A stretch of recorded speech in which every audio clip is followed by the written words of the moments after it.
Could someone like you be stopped? Could you be helped? No, I was dead set on going with this compulsion. It was the only thing that gave me any satisfaction. If you were out on the street now, would you still be committing the crimes? Probably. If this hadn't happened, there's no doubt I probably would be. I can't think of anything that would have stopped me. In 1991, the police made a horrifying discovery in a small Milwaukee apartment. Body parts meticulously preserved, a refrigerator chilling grotesque remains, and traces of a darkness so twisted it would shake the nation. In the bedroom, there was 5 more skulls. Knives and hammers and saws and Polaroids. Jeffrey Dahmer, once seen as a quiet, unassuming man, was revealed as one of history's most brutal serial killers. For years, he had lured young men to his home, where their lives would tragically end in a series of nightmarish acts. How did a man capable of such horror go unnoticed for so long? And what drove him to commit these unspeakable crimes? There was a human head in his refrigerator.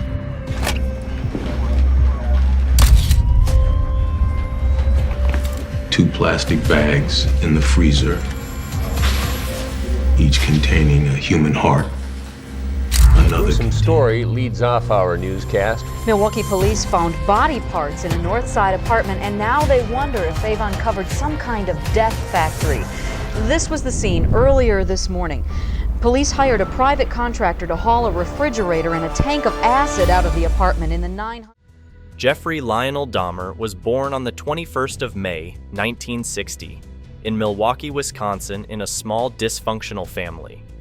His mother's name is Joyce, and his father was named Lionel, and it is also a fact that his parents had a very fractured relationship and were always fighting, and at some point even using physical force. Already in childhood, Jeffrey had perverted tendencies regarding death and rottenness, which were in some way stimulated by his father. So when Lionel realized that his son is fascinated with insects and animals, he thought he was raising a future scientist. He even let Jeffrey watch how he skinned a dead raccoon and also taught him how to use chemicals to decalcify animal bones. The lessons that were taken as a form of satisfying a science interest would much later serve to fan the evil in Jeffrey. Besides, during adolescence, Jeffrey seldom had friends, and he did not know how to relate with his peer group. He was frequently harassed and was described often as a lonely, gangly character more comfortable with books and records than with people. Specifically in high school, he started drinking and got drunk, beginning at age 14, and even attended some of his classes. Similar to Jeffrey, around this time, he also started struggling with his homosexual feelings. However, he was 18 years of age when his parents divorced, making his home environment even worse. His mother Joyce moved out, happening to take along the young brother to David, implying that Jeffrey was for most of the time alone at home. If left to his own devices, his drinking got worse, as did his mental health, and Sarah was forced out of the marriage. In 1978, Jeffrey killed the first person, a hitchhiker named Stephen Hicks, who used to come back to the house with Jeffrey. Hicks tried to go out after a long night of drunkenness, but Jeffrey, who had no one to communicate with him, hit him on the head with a dumbbell and killed him. He then proceeded to finalize activities concerning Hicks' corpse, and then, in a most unfriendly manner, buried the remains. He had crushed the bones with a hammer and dissolved the flesh in chemicals. This was the pattern that set in the beginning of a horrific experience for Dahmer. Despite these warning signs, Lionel remained unaware of the darkness consuming his son.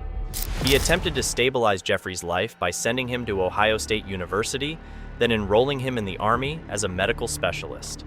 However, Jeffrey's destructive tendencies continued, resulting in his discharge from the military after incidents involving drugging and assaulting fellow soldiers. Between 1978 and 1991, Dahmer took the lives of 17 young men, most of whom were African American. As he told authorities during a later confession, the primary driving force behind his crimes was loneliness. a twisted attempt to keep others close to him by any means necessary.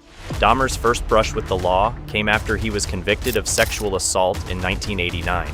Sentenced to 1 year in jail and 5 years of probation, he still managed to regain his previous job in a chocolate factory once he completed his sentence. Despite outward appearances of trying to rebuild a life, he was hiding deeply troubling behavior. In 1990, Dahmer moved into a new apartment, number 213, where the majority of his crimes would take place. Within those walls, he would create an unsettling world of his own, which eventually led to his downfall. Shortly after moving into his new apartment, Dahmer encountered Raymond Smith, a man who became one of his many victims. Following his death, Dahmer began keeping his victims' belongings as trophies, including IDs, badges, and undergarments. He acquired a Polaroid camera and started photographing his victims, chronicling his crimes. Some of the bodies were further preserved in his home, with Dahmer keeping bones and skulls as mementos. He also started preserving body parts in acid, an escalation that signaled his complete descent into depravity. Dahmer had developed a need for these keepsakes to sustain his fantasy of never being alone. His sick obsession for killing went on while he began tasting human flesh. He collected some of the hearts and the thigh parts of his victims, stored them in the refrigerator, and eventually consumed them. He stated that he confessed to the authorities that it was satisfying to consume part of them and enjoy the energy into killing the next ones. Not all of Dahmer's victims were strangers to him. He once killed a friend by the name David Thomas, who had a child. Contrary to what used to be typical of his victims, Thomas did not lack company. He thought for a moment but could not resist the urge and proceeded to commit the murder anyway, with the name Jeffrey. This act, however, left him deeply unsettled, which forced him into the decision to stop killing for the next 6 months.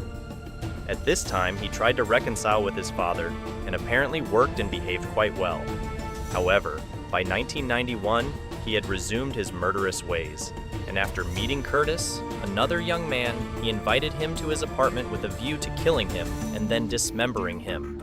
One of the most disturbing facets of Dahmer's case is the story of Konorak Synthesomphone, a 14-year-old boy whom Dahmer had drugged and left in his apartment while he went out for more alcohol. Synthesomphone escaped and was found by neighbors, but when police arrived, Dahmer convinced them that the boy was his intoxicated boyfriend. Police escorted the young boy back to Dahmer's apartment, where he ultimately met his tragic end. The police, who failed to listen to the neighbors' urgent pleas, were later criticized for their mishandling of the situation, leading to a major public outcry and changes in police practices.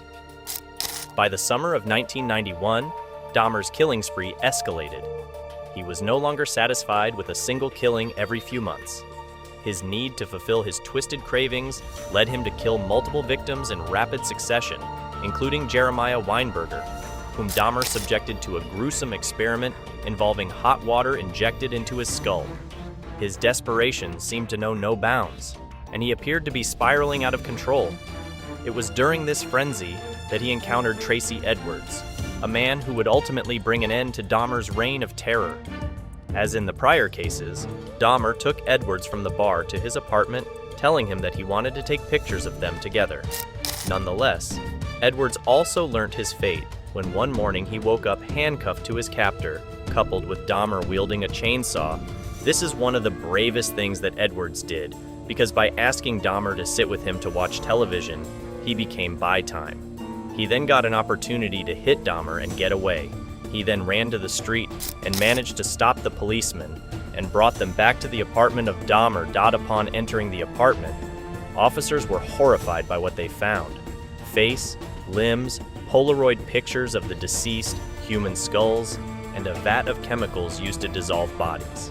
As he attempted to flee, victims subdued him, and he claimed that he had murdered 17 persons within 12 years. Even in a 60-hour police interview, he was describing every murder and did not show the slightest remorse. His family tried to plead on his behalf that he was mentally ill, but Dahmer himself testified and accepted that he understood what he was doing.